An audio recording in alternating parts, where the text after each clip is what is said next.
Pagi tadi perkena 2 biji telur.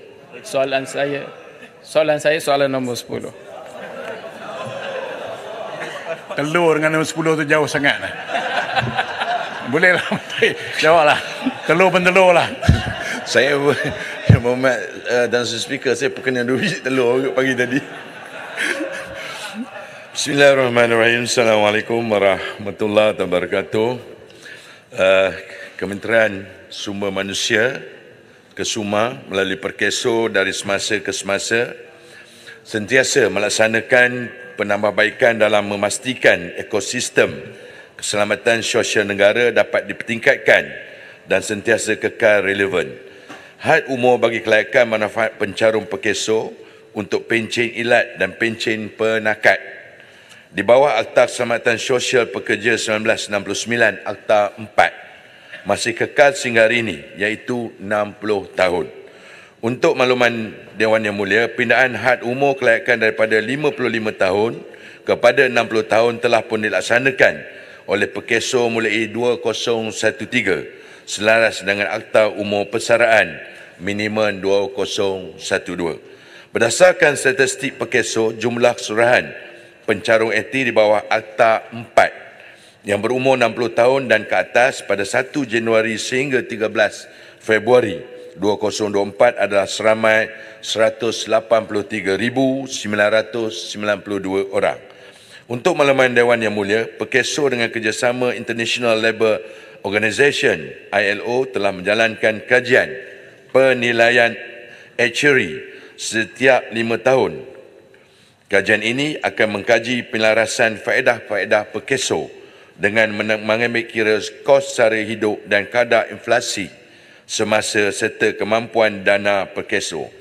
Di samping itu, Kementerian Sumber Manusia melalui Perkeso telah melaksanakan pelarasan kos sara hidup bagi semua penerima faedah berkala dan kenaikan kadar pencen minimum di bawah skim keilatan Perkeso berkuat kuasa 1 Januari 2023 yang lalu.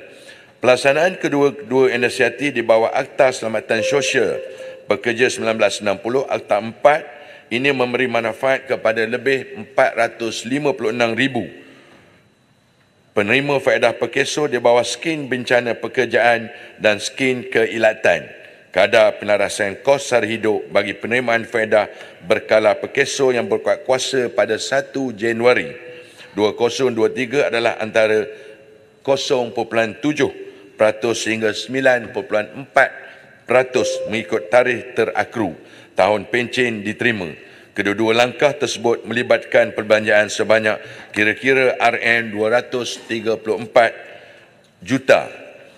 Pelaksanaan kenaikan kadar pencen minima di bawah skim keilatan ditingkatkan daripada kadar sedia ada, iaitu sebanyak RM475 sebulan kepada RM550 sebulan. Peningkatan kadar pencen minimum ini akan memanfaatkan kira-kira 56,000 penerima faedah dan melibatkan perbelanjaan sebanyak kira-kira RM21 juta. Adalah menjadi harapan Perkeso agar kedua-dua inisiatif ini akan dapat meringankan beban kewangan, meningkatkan kesejahteraan dan memenuhi keperluan sosio-ekonomi penerima-penerima faedah Perkeso. Terima kasih, Yang Berhormat Puan Tan. Silakan Tuan. Terima kasih Yang Berhormat Menteri. Jadi kalau kita melihat kepada jawapan itu, kenapa apabila cadangan untuk tidak memberi pencen kepada kaki tangan awam, kita tidak bersetuju?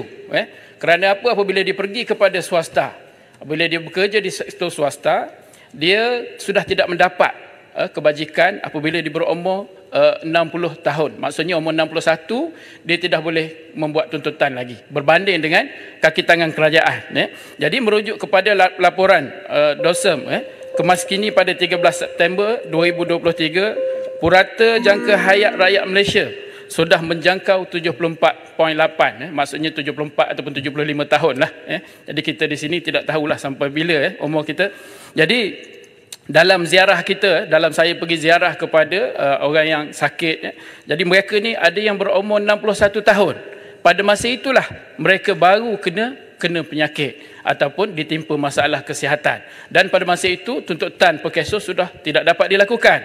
Jadi apakah perancangan kerajaan? Sama ada bagi mereka yang tidak pernah buat tuntutan ini, yang mereka sampai umur 60 mencarum tetapi tidak pernah membuat tuntutan, diberi manfaat juga, contohnya separuh daripada manfaat-manfaat, ataupun apakah yang boleh kerajaan lakukan untuk bantu mereka? Terima kasih. Sila Menteri. Terima kasih Yang Berhormat Yang Betul. Kita sedar bahawa persoalan Kuantan itu berkisar kepada pencen sebenarnya. Sebab itu soalan itu diutarakan. Dan di bawah Akta Keselamatan Sosial Perkeso ini, kita ada 4 akta. Salah satu akta yang diberikan adalah Akta Keselamatan Sosial Pekerjaan Sendiri 2017, Akta 789. Yang faedahnya bencana kerja tiada had umur. Maknanya boleh mencarung tiada had umur individu yang bekerja sendiri. Maksudnya pekerjaan ini mendapat perlindungan sepenuhnya yang sekiranya mencapai umur yang dinyatakan oleh Yang Berhormat sebentar tadi, dan dia akan dibawa ke atas dan lebih bekerja dalam sektor formal ataupun sektor pekerjaan sendiri. Maksudnya, kalau balik kepada pencen, mungkin yang dikaji oleh pihak kerajaan, saya tak pasti, tapi saya menjangka sebab saya duduk di KSM, Kesuma, kita sedang membuat kajian juga bahawa apakah faedahnya kalau dibandingkan, kita suka membuat bandingan, umpamanya kita ada lebih kurang 1.7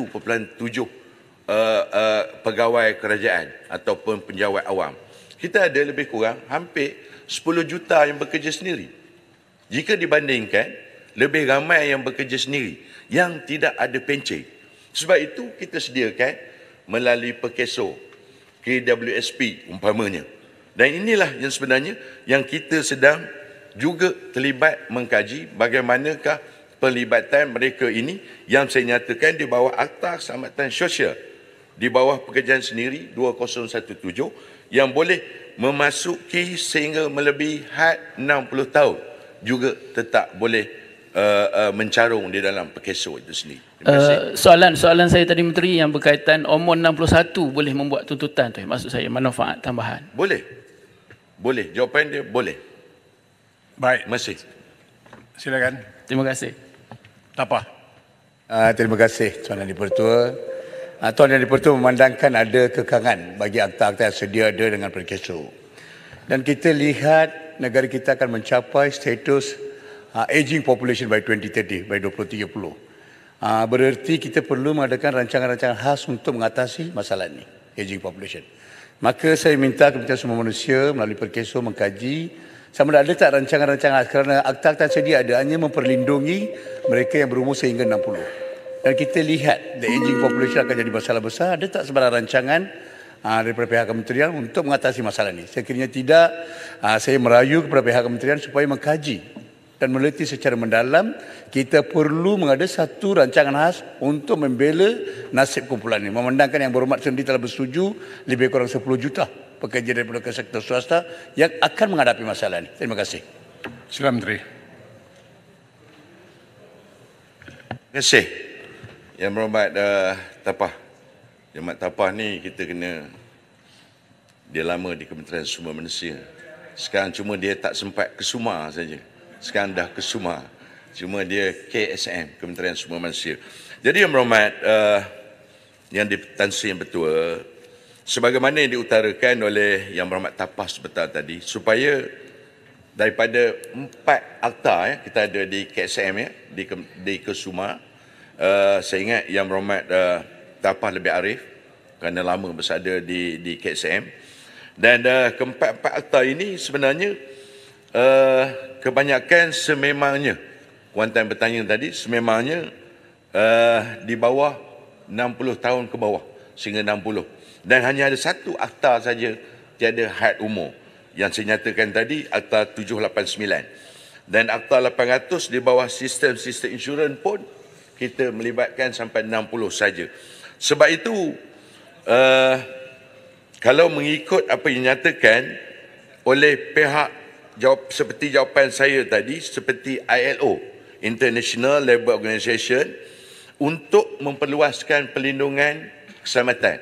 Saya percaya ini zaman Yang Berhormat Menteri lagi yang sedang membuat kajian kepada golongan orang tua ataupun aged care yang ini turut lindungi bawah skim keselamatan yang bersesuaian selebihnya selepas 60 tahun. Dan inilah sebenarnya apabila saranan pencen yang melibatkan pencen, kami di Kesuma akan membuat kajian seperti yang dinyatakan oleh Yang Berhormat daripada Tapah sebentar tadi. Terima kasih Yang Berhormat Tapah mengutarakan perkara ini. Sudah pasti kita memberi pandangan serius kerana pelibatan yang begitu ramai, yang lebih ramai daripada penjawat awam, 1.7 juta penjawat awam, sebenarnya lebih ramai. Jadi kita terpaksa mesti mengkaji sepenuhnya apabila pelaksanaan yang akan dilakukan oleh pihak kerajaan nanti. Terima kasih Yang Berhormat.